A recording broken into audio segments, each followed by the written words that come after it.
Бір қалада екі кәрі жұбайлар тұрды. Еркек қатты ауырып 3-ші жыл төсекте жатты. Осы уақыт бойы әйелі оны қарап күтіп жүрді.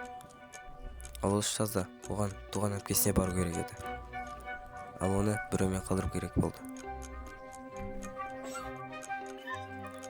Еркекті 20 жасар Лина атты жас әйелмен қалатын болды.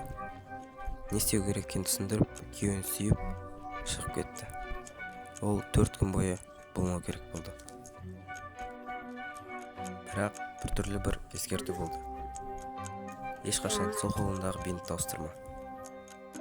Әже бірнеше күннен соң өзі ауыстырам деп уәде берді. Алғашқы бірнеше күн жақсы өтті. Кәрі шал жақсы көрінді. Тыныш жатты.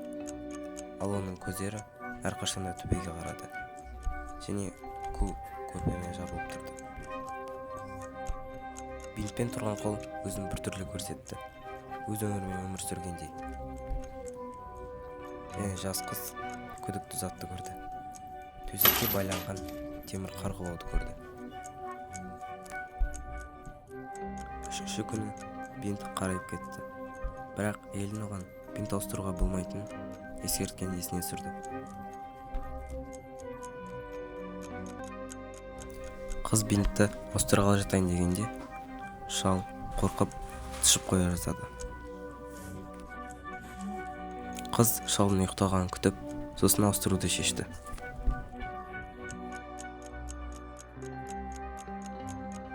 Ол түннің ортасына дейін күтіп, шал жатқан бөлмеге кетті.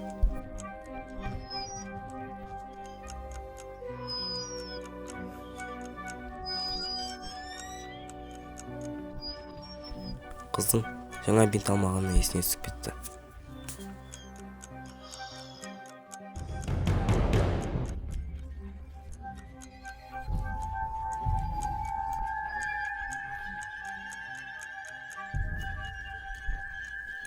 Тупой, басыңыз тима.